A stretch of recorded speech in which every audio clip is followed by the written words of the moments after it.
চাঁদাবাজদের রমরমা ব্যবসা আর জনগণের যান যাওয়ার উপক্রম। দোষে মিলি করি কাজ, তাতে নাই কোনো লাভ। কোনো একক দলের কোনো শাসন আমরা চাচ্ছি না। আমরা এখন জনগণের শাসন চাই।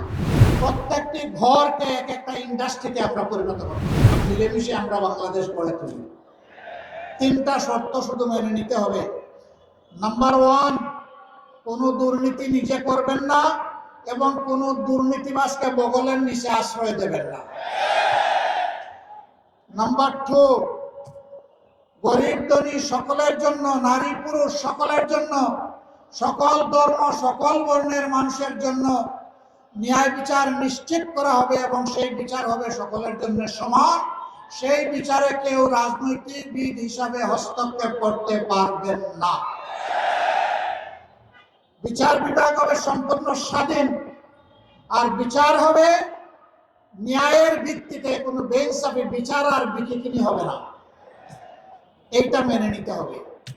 3 নম্বর, 54 বছরের বস্তা পচা রাজনীতি যেটা দুঃশাসন আর দুর্নীতিতে দেশকে ডুবাই ফেলেছে, চাঁদাবাজদের রমরমা ব্যবসা আর জনগণের যান যাওয়ার উপক্রম, এই সব কিছু বদলাতে হলে, বৈষম্য বদলাতে হলে, অঞ্চলে অঞ্চলে বৈষম্য, ব্যক্তিতে ব্যক্তিতে বৈষম্য, পরিবারে পরিবারে বৈষম্য, গোষ্ঠীতে গোষ্ঠীতে বৈষম্য, দলে দলে বৈষম্য, সকল বৈষম্যের আমরা কবর রচনা করতে চাই।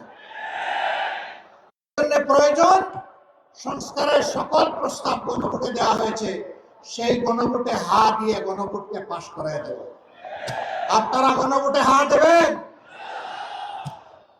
আর কিসে হা দিবেন? এই যে 10 দল, দোষে মিলি করি কাজ, তাতে নাই কোনো লাভ। জনগণের বিজয় হবে ইনশাআল্লাহ। কোনো একক দলের কোনো শাসন আমরা চাচ্ছি না। আমরা এখন জনগণের শাসন চাই। আলেম ওলামা থাকবেন, এদেশের দক্ষ মানুষগুলো থাকবে, দেশপ্রেমিক দলগুলো আসবে, যারা দেশকে ভালোবাসে, কোনো আধিপত্যবাদকে যারা মেনে নেবে না, তাদের সবাইকে নিয়ে আগামীর বাংলাদেশ আমরা গড়ব ইনশাআল্লাহ। সেই দিনটার জন্যই জাতি অপেক্ষা করছে। দফায় দফায় অনেককে সুযোগ দিয়ে আপনারা দেখেছেন। এবার একটু ওই মানুষগুলাকে সুযোগ দেন যারা নিজেরা চাঁদাবাজি করে না, বরঞ্চ চাঁদাবাজদেরকে রুখে দেওয়ার জন্য শপথ নিয়েছে। ওই মানুষগুলাকে আপনারা এবার সমর্থন দিয়ে সংসদে পাঠান, সরকার গঠনের সুযোগ দিন, যারা নিজেরা দুর্নীতি করবে না এবং কোনো দুর্নীতি সহ্য করবে না। ওই মানুষগুলাকে আপনারা নির্বাচিত করুন, যারা মানুষকে সম্মান করতে জানে, যারা মানুষকে ভালোবাসতে জানে। ওই মানুষগুলোকে আপনারা এবার নির্বাচিত করুন, যাদের হাতে দেশ আসলে বিদেশে বন্ধু খুঁজবে কিন্তু কোনো প্রভু মানবে না।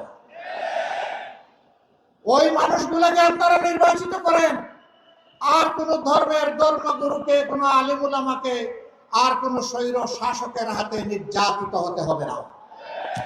ওই মানুষগুলোকে আপনারা নির্বাচিত করুন, যারা ধর্মে বর্ণে বিভাজন সৃষ্টি করে মানুষের সমাজে মানুষকে বিভক্ত করে মুখামুখি করে ফেলে, তাদের বাইরে এসে একটা ঐক্যের সমাজ, সংহতির সমাজ, ভালোবাসার সমাজ, সবাইকে নিয়ে বাংলাদেশকে একটা ফুলের বাগানে পরিণত করার সমাজ যারা গড়ার শপথ নিয়েছে, সেই 10 দলকে আপনারা সমর্থন করবেন।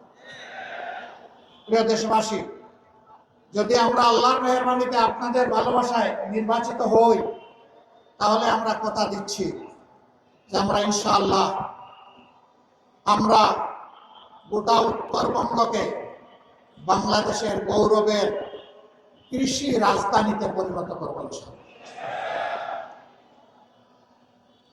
এখানে যেখানে এয়ারপোর্ট হওয়ার এয়ারপোর্ট হবে, সৈয়দপুর এয়ারপোর্টকে আন্তর্জাতিক মানে ইনশাআল্লাহ উন্নীত করা হবে, যাতে শিল্পের বিকাশ, এগ্রো বেসড ইন্ডাস্ট্রি, কৃষিভিত্তিক শিল্পের বিকাশ এবং তার পণ্য, উৎপাদিত পণ্য সারা দেশে এবং বিশ্বে ছড়ায় পড়ে।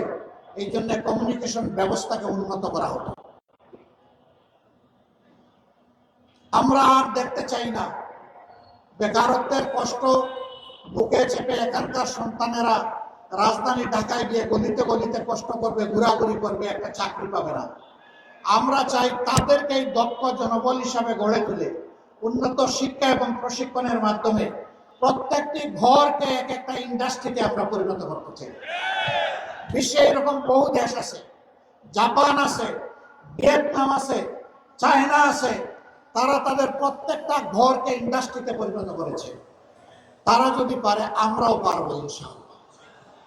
এই দেশের চেহারা বদলে যাবে শুধুমাত্র আমাদের যুবক যুবতীদের হাতে আমরা যদি কাজ তুলে দিতে পারি, সম্মানজনক কাজ, তাদেরকে কাজ তুলে দেওয়ার হাতে আগে যদি হাত তুলে আমরা গড়ে দিতে পারি।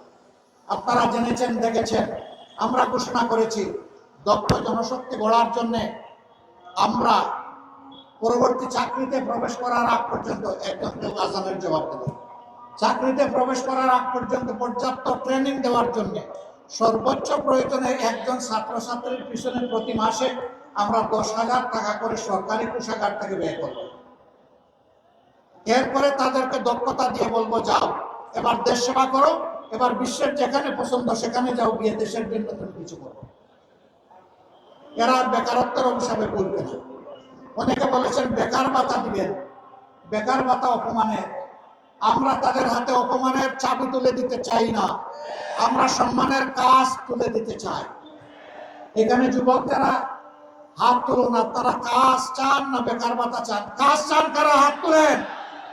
আলহামদুলিল্লাহ, সবাই কাজ চায়, একজনে বেকার ভাতা চায় না। আমরা ওই জাতিকে বেকার বানাতে চাই না। সম্মানিত ঠাকুরগাঁওবাসী, কথা আমি শেষ করব। এখানে 3টা নির্বাচনী আসন আছে। আমি আগেও বলেছি, দফায় দফায় অনেককে অনেক সুযোগ দিয়েছেন। আপনাদের এই ভাইগুলাকে এবার একটু সুযোগ দেন। আপনারা দিতে রাজি আছেন? আপনারা এই কয়জনে দিলে হয়ে যাবে? প্রত্যেকটি ঘরকে জাগিয়ে তুলতে হবে ইনশাআল্লাহ, মা বোনদেরকে জাগিয়ে তুলতে হবে। আমরা নারী পুরুষ সবাই মিলে আমাদের স্বপ্নের প্রত্যাশার বাংলাদেশ গড়ব ইনশাআল্লাহ। আমরা সেই aspiring Bangladesh of the years, যুবকদের আকাঙ্ক্ষার বাংলাদেশ আমরা গড়ব। মায়েদের জন্য নিরাপদ বাসস্থান, যাতায়াত, কর্মস্থল আমরা নিশ্চিত করব ইনশাআল্লাহ। তারা গর্বের সম্মানের সাথে তারা এদেশকে সেবা করবেন, তারা অবদান রাখবেন সকল উন্নয়নমূলক কর্মকাণ্ডে। আমরা সবাই মিলে হাতে হাত মিলিয়ে ইনশাআল্লাহ আমরা দেশ গড়ব। আমরা কোনো বিভাজন সৃষ্টি করতে চাই না। আমি আগেই বলেছি, 3 শর্তে যারা রাজি হবেন, এটি বাংলাদেশ জামাতে ইসলামীর শর্ত না, এটি জনগণের কলিজার শর্ত।